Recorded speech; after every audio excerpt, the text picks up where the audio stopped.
أعوذ بالله من الشيطان الرجيم.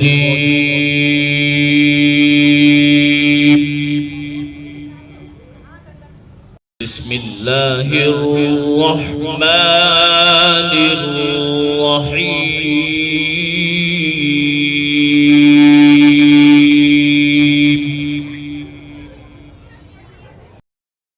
السلام علیکم ورحمۃ اللہ وبرکاتہ. بسم اللہ الرحمن الرحیم. الحمد للہ رب العالمین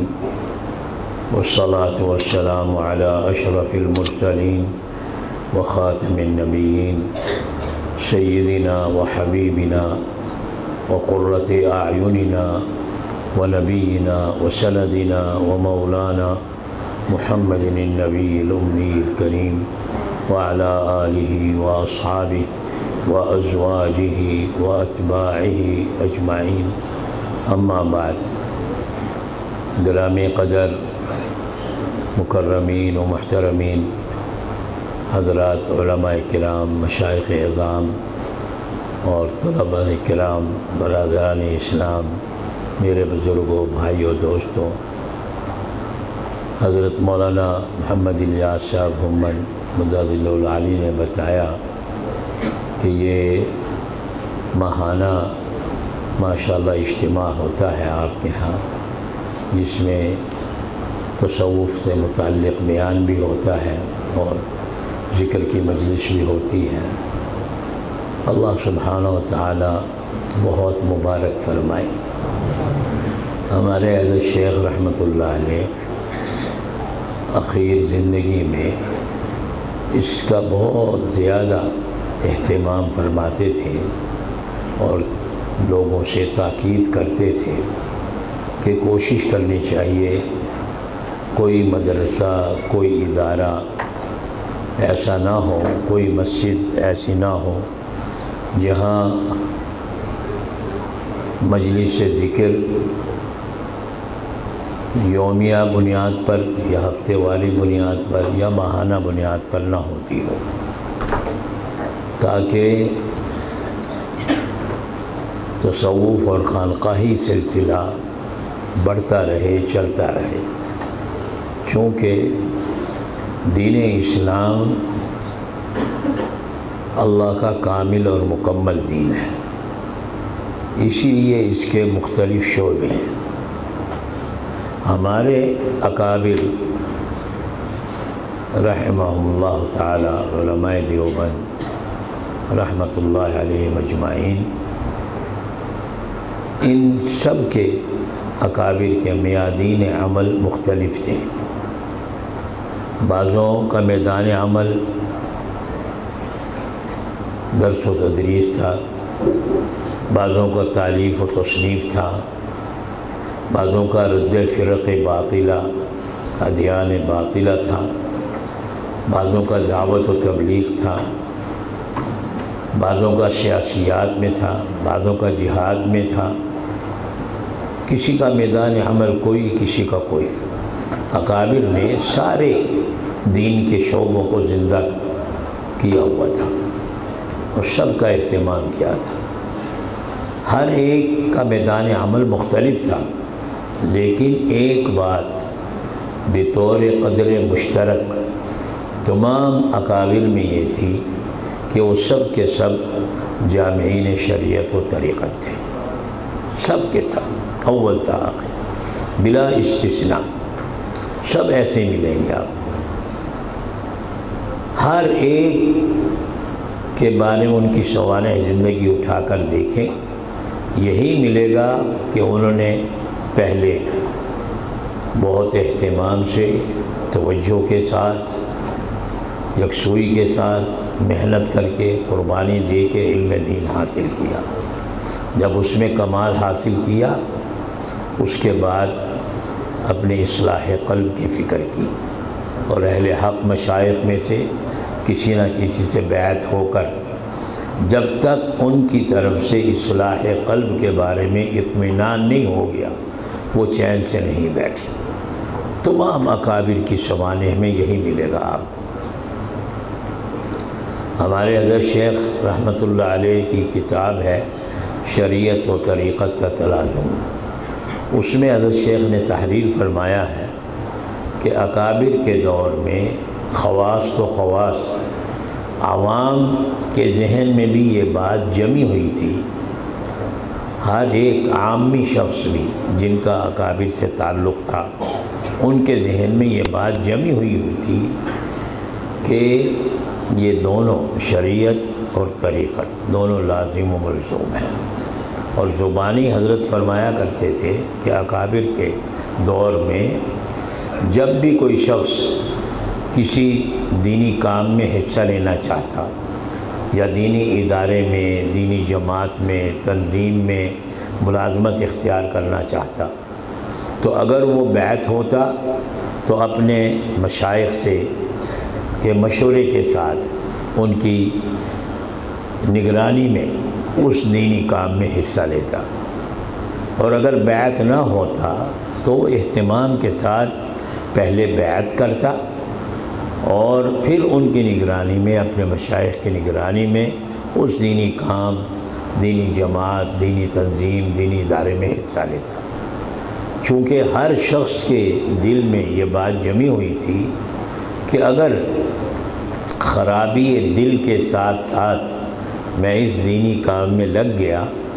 تو کہیں اس دینی کام کا نقصان نہ ہو جائے۔ ہر شخص کو اپنی اصلاح قلب اور تزکیہ نفس کی فکر تھی۔ حضرت مولانا مفتی محمد شفیع صاحب رحمۃ اللہ علیہ ایک جگہ تحریر فرماتے ہیں کہ ہمارے والد صاحب رحمۃ اللہ علیہ فرمایا کرتے تھے کہ ہم نے دارالعلوم دیوبند کا وہ دور دیکھا ہے جب دارالعلوم دیوبند کے تعلیمی شعبے میں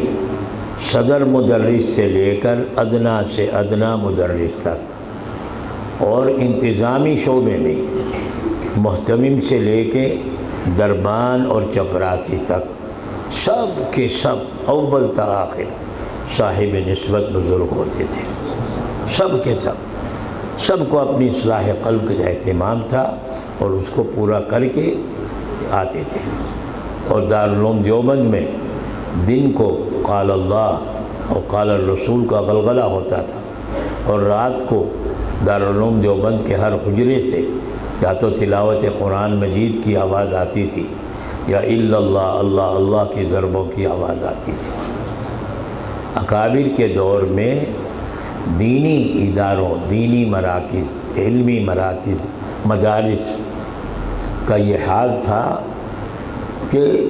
ان پہ بھی نورانیت، روحانیت، تقوی، پرہیزگاری کی چھاپ تھی اور اسی کا غلبہ تھا۔ حضرت مولانا جیسے دارالعلوم دیوبند کا یہ حال حضرت مفتی شفیع صاحب نے فرمایا ہے، یہی حال تقریباً مدرسہ مظاہر العلوم سہارنپور کا تھا۔ حضرت مولانا محمد الیاس صاحب بانی جماعت تبلیغ، ان کے ملفوظات کتاب مشہور ہے، ملفوظات حضرت مولانا الیاس صاحب، اس میں ایک ملفوظ میں حضرت مولانا الیاس صاحب رحمۃ اللہ علیہ فرماتے ہیں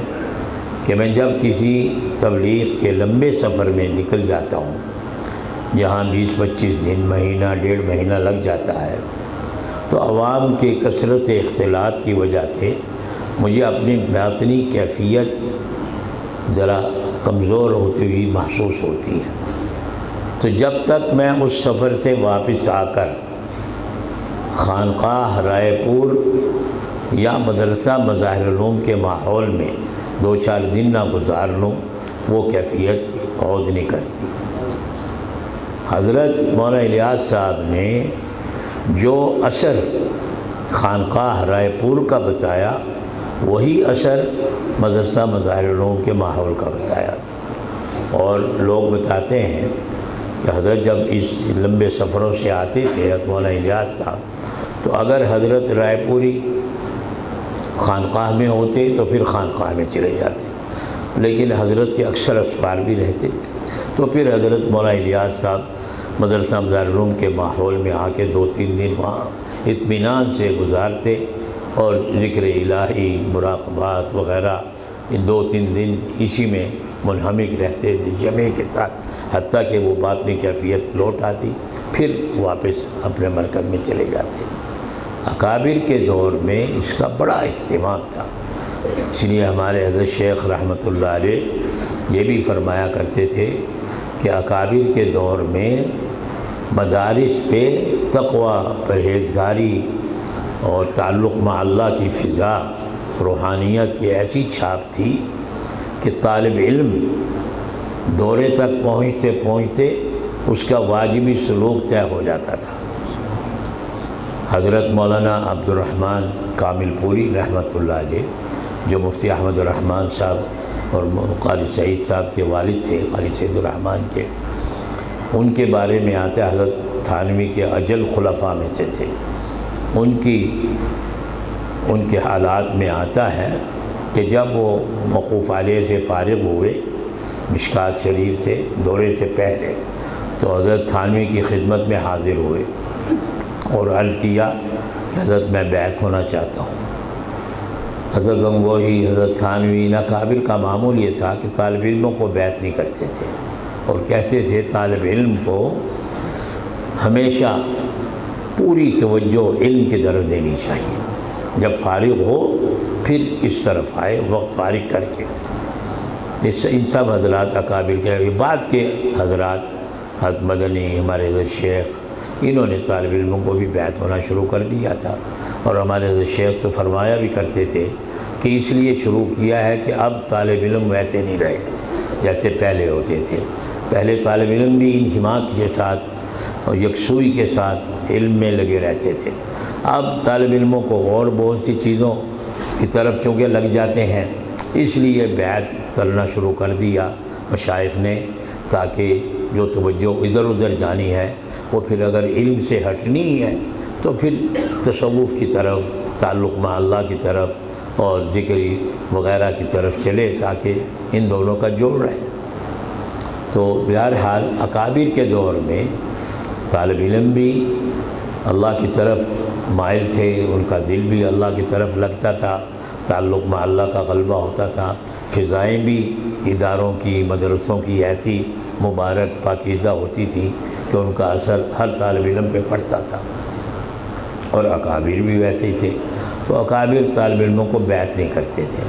تو حضرت تھانوی نے فرمایا کہ بھئی میرا معمول بیعت کرنے کا نہیں ہے، تم ابھی طالب علم ہو، ابھی جاؤ دورہ حدیث پڑھو، دورہ کر کے آؤ گے پھر میں تمہیں بیعت کر لوں گا۔ البتہ چونکہ اصلاح قلب و تزکیہ نفس واجب ہے، اور تم اگر چاہو تو میرے ساتھ اس سلسلے میں بیعت تو میں بعد میں کروں گا، اگر تم اصلاح قلب کے لیے، اصلاح کے لیے، تزکیہ کے لیے کوئی مکاتبت رکھنا چاہو، خط و کتابت کا سلسلہ، تو وہ ٹھیک ہے، تم مجھے خط لکھتے رہو، میں تمہیں جواب دیتا رہوں گا، تم اپنی اصلاح احوال کرتے رہو۔ تو حضرت نے مکاتبت شروع کر دی، حضرت مولانا عبد الرحمن کامل پوری نے مکاتبت شروع کر دی۔ حضرت تھانوی کا یہ معمول تھا کہ جو صفحہ ہوتا ہے پورا، حضرت کا حکم یہ تھا کہ وہ بیچ میں سے اسے طے کر لو، اور دائیں طرف جو آدھا صفحہ ہے اس پہ لکھو، بائیں طرف کا آدھا خالی چھوڑ دو، تاکہ میں مقابل میں اس کا جواب لکھتا رہوں۔ تو حضرت کے تمام متعلقین، متصلین کے ساتھ خط و کتابت کا یہی طریقہ تھا۔ تو خط و کتابت شروع ہو گئی، سال کے بیچ میں حضرت اپنے حالات لکھتے تھے، اور حضرت سے اپنا حالات کے بعد حکم پوچھتے کہ میں اب کیا کروں، یہ کیا کروں، کیا کروں، تو ہدایات لیتے حضرت تھانوی سے، حضرت ہدایات دے دیتے، یہ کرو، یہ کرو، یہ نہ کرو۔ یہ سلسلہ خط و کتابت جاری رہا، ہفتے 10 دن 15 دن کے بعد خط آتا جاتا تھا۔ ایک خط میں حضرت تھانوی نے انہیں لکھا کچھ حالات دیکھ کر کہ تم دورے کے بعد جب بیعت ہونے آؤ تو یہ خط ساتھ لیتے آنا۔ انہوں نے اس خط کو سنبھال لیا، اور پھر جب دورے حدیث سے فارغ ہوئے تو وہ خط بھی ساتھ لیا جس کا حضرت تھانوی نے فرمایا تھا کہ وہ لیتے آنا، اور تھانہ بھون حضرت کی خانقاہ میں حاضر ہوئے اور عرض کیا کہ حضرت میں پچھلے سال آیا تھا اور آپ نے منع فرما دیا تھا کہ میں طالب علموں کو بیعت نہیں کرتا،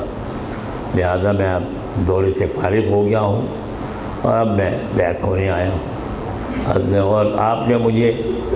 خط و کتابت کی اجازت دیتی تھی، میں خط و کتابت جاری تھی۔ ایک خط میں آپ نے لکھا تھا کہ جب بیعت ہونے آؤ تو وہ خط بھی ساتھ لیتے آنا، لہذا میں وہ خط بھی لایا ہوں۔ حضرت نے فرمایا وہ خط مجھے دکھاؤ۔ حضرت نے وہ خط دیکھا تو اس میں حالات اچھے تھے، حضرت کو شرح صدر ہوا۔ حضرت تھانوی نے اسی وقت ان کو اجازت و خلافت مرحمت فرما دی۔ تو حضرت مولانا عبدالرحمن نے عرض کیا کہ حضرت میں تو ابھی بیعت بھی نہیں ہوا۔ تو فرمایا کوئی بات نہیں،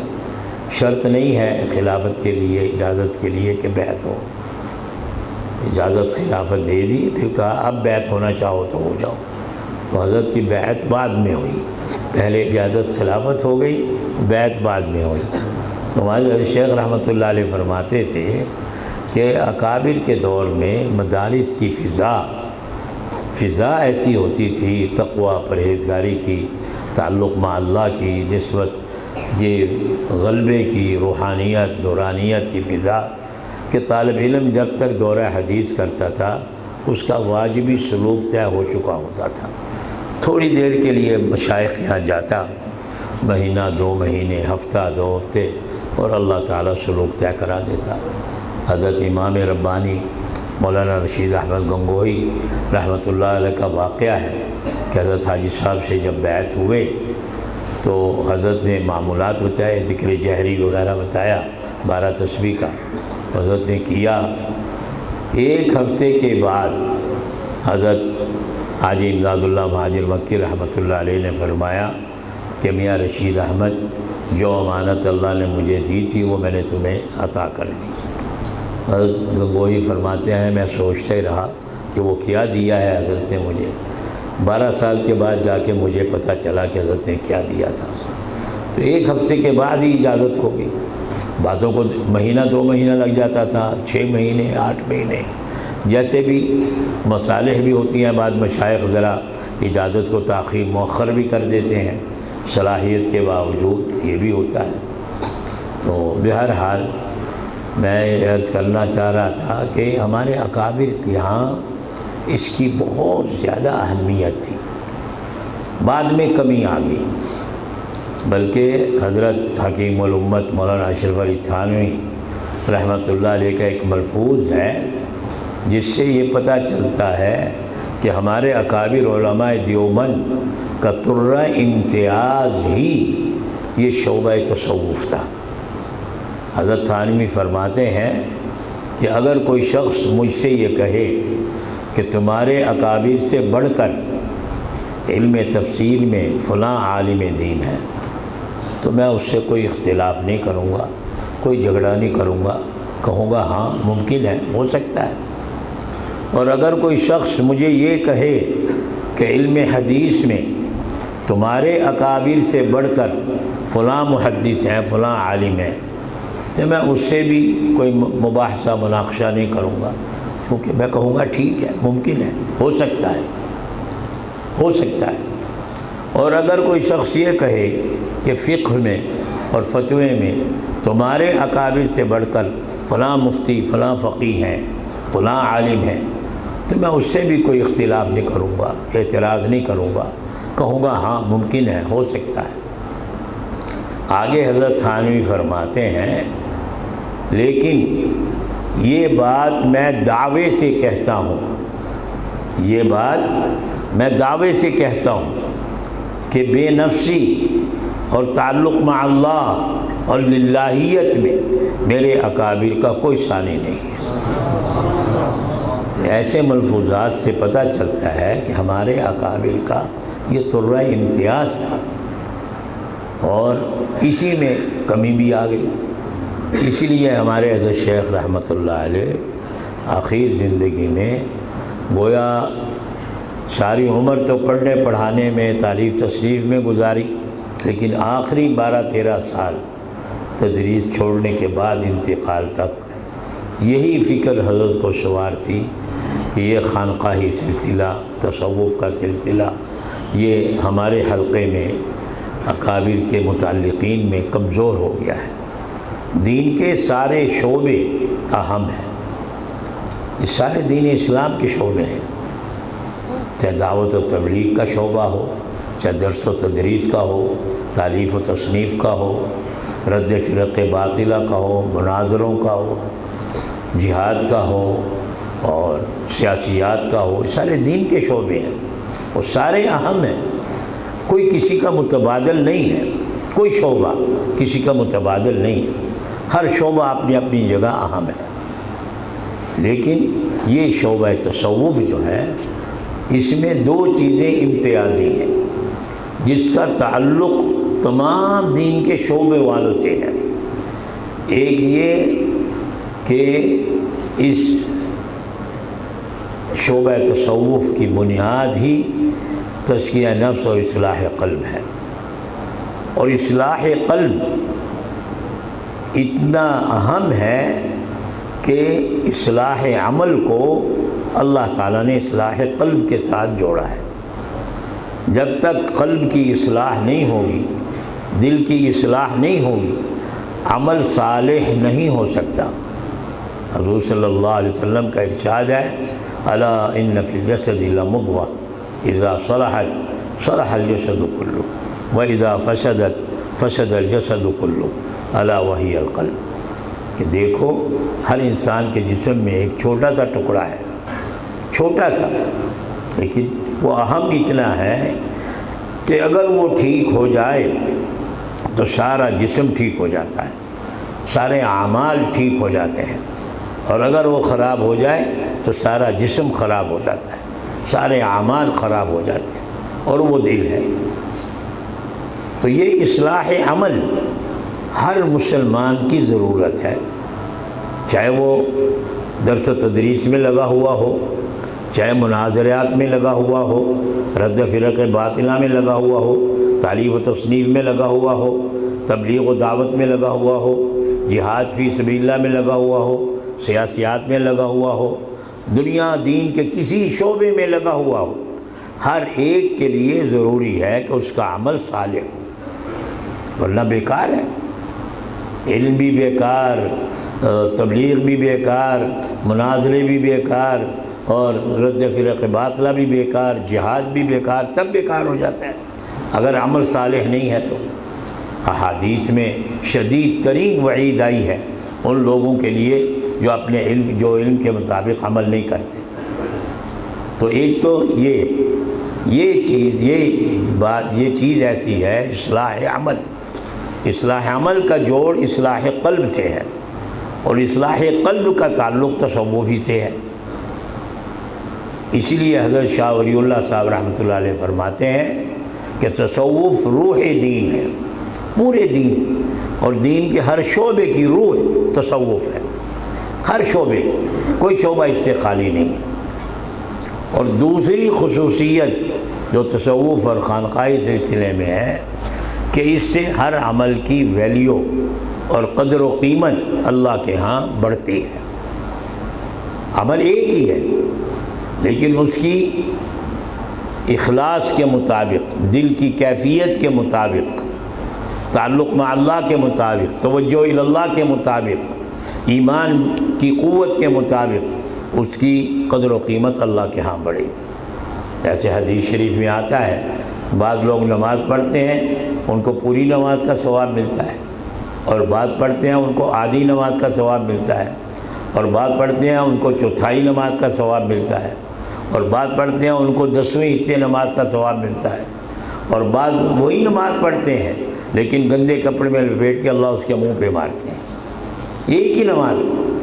کسی کو اتنا ثواب، کسی کو اتنا، کسی کو اتنا، کسی کو کچھ بھی نہیں۔ اور شراح حدیث فرماتے ہیں یہ دل کی کیفیت اور خشوع اور توجہ الی اللہ اور تعلق مع اللہ کے مطابق ہوگا،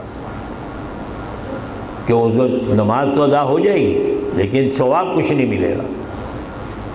اور بعضوں کو اللہ تعالیٰ واللہ یضاعف لمن یشاء، بعضوں کو ایک عمل کرتے ہیں ان کو 700 گنا ثواب ملتا ہے، وہی عمل۔